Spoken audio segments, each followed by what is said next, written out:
एक दिन की बात है, एक गरीब पेंटर की वाकया सुनाने जा रहा हूँ। एक पेंटर था जो बहुत ही अच्छी पेंटिंग बनाया करता था। एक बार उस पेंटर ने ऐसी पेंटिंग बनाई जिसके बाद उसे लगने लगा था कि यह पेंटिंग उसकी ज़िंदगी की सबसे अच्छी पेंटिंग बनी है, जिसमें कोई भी गलती नहीं थी। वह बहुत ही खुश हुआ और सभी लोगों को अपनी वो पेंटिंग बताने लगा। उसने पेंटिंग अपने एक दोस्त को दिखाई और उस दोस्त को यह कहा कि ये मेरी ज़िंदगी की सबसे अच्छी पेंटिंग है, इसमें कोई भी गलती नहीं है।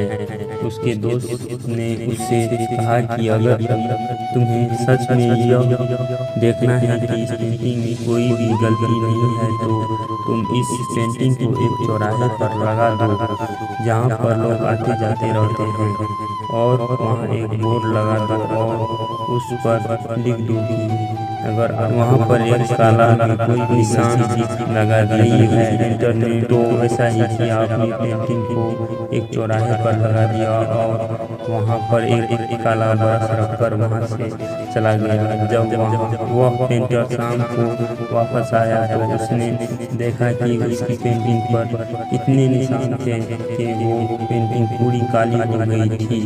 वो पेंटर रोते हुए अपने उस दोस्त के पास गया और उसको सारी बात बताई और लगा कि मुझे तो लगता था कि इस पेंटिंग में कोई भी गलती नहीं है, लेकिन लोगों ने तो इसमें बहुत सारी गलतियां निकाल ली।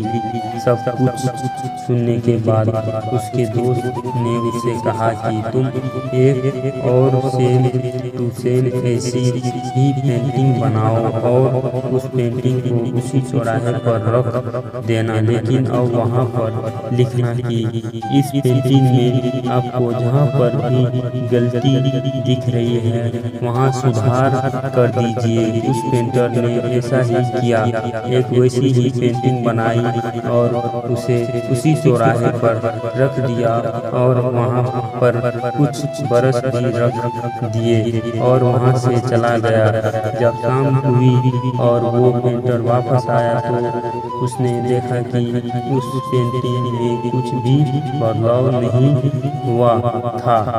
वह पेंटिंग जैसी वह की वैसी ही थी, उसमें कुछ भी सुधार या बदलाव नहीं था। पेंटर यह देखकर हैरान हो गया और अपने दोस्त को सारी बातें बताई। उसके दोस्त ने उसे कहा कि दोस्त, इस दुनिया में गलतियां निकालने वाले बहुत मिलते हैं जो एक सेकेंड में अच्छी वाली चीज में गलती निकाल देते हैं, लेकिन अगर उससे कहा जाए कि गलती तो निकाल दिया अपने अब इसमें सुधार भी कर दीजिए, तो कोई नहीं करता, कोई भी सामने नहीं आता। इसीलिए हमें लोगों की बातों पर ध्यान नहीं देना चाहिए। वीडियो अच्छा लगे हो तो लाइक और सब्सक्राइब कर लो और बेल आइकन को दबाना न भूलो।